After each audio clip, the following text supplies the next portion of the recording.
اب میرے بھائیوں اگلی 2 آیات کے اندر بلعام بن بعورہ کا ذکر آنے جا رہا ہے. ہاں،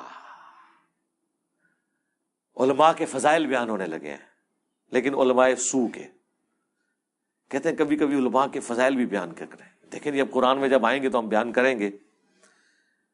بلعام بن بعورہ، بلعم بن بعورہ بھی اور بلعام بن بعورہ، یہ دونوں الفاظ کے ساتھ تفصیل ملتی ہے. المستدرک للحاکم میں جو میں نے شروع میں تعارف کرایا، قرآن کی بیسٹ 3 تفسیر کے چیپٹر ہیں، بخاری کا کتاب التفسیر، ترمذی کا کتاب التفسیر اور حاکم کا. المستدرک للحاکم میں موجود ہے کہ یہ آیات ایک یہودی عالم کے بارے میں نازل ہوئی، بلعام بن بعورہ کے بارے میں. بڑا نیکوکار تھا اور صاحب کرامت تھا، آج کے دور میں سمجھ لیں علماء حقہ میں شامل تھا.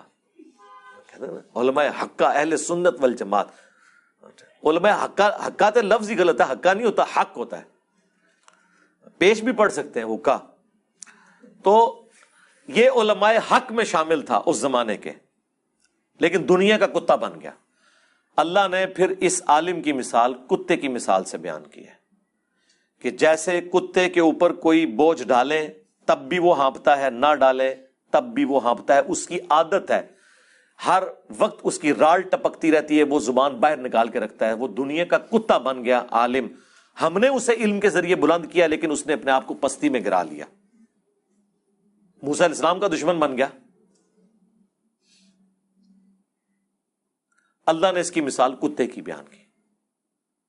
اور نبی علیہ السلام کی حدیث ہے ابو داؤد میں، ترمذی میں، کہ میری امت میں ایسے گروہ پیدا ہوں گے جن میں بدعات ایسے سرایت کر جائیں گی جیسے ہلکا کتا کسی کو کاٹ جائے، اس کے ایک ایک ریشے میں اس کا حلق پہنچ جاتا ہے.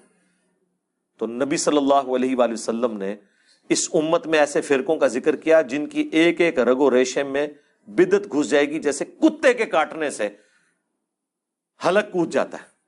کتے کے کاٹنے کا کوئی علاج نہیں ہے، وہ ویکسین بھی اس وقت تک ہے جب تک کہ وہ وائرس ریڑھ کی ہڈی تک نہ پہنچے، ادروائز لا علاج ہے آج کے دن تک.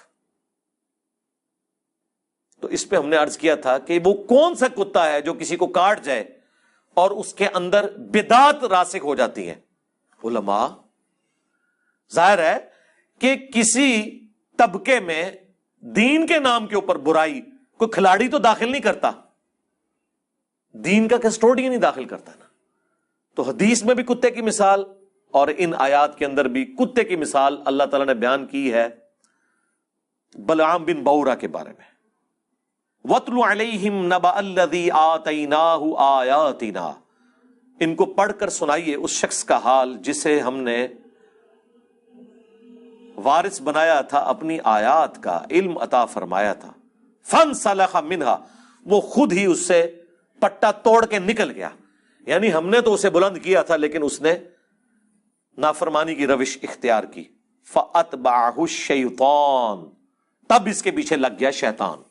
فَكَانَ مِنَ الْغَاوِينَ، تو وہ بھی گمراہوں میں شامل ہو گیا. علم دیا تھا لیکن علم پر عمل نہ ہو تو علم کس کام کا؟ جب تک آپ اس سے فائدہ نہیں اٹھائیں گے. اس سے کوئی علم کو اللہ تعالیٰ کنڈیم نہیں کر رہا کہ وہ گمراہ اس لیے ہوا کہ علم والا تھا، نہیں، گمراہ اس لیے ہوا کہ علم کے باوجود اس نے اپنے علم کے مطابق عمل نہیں کیا.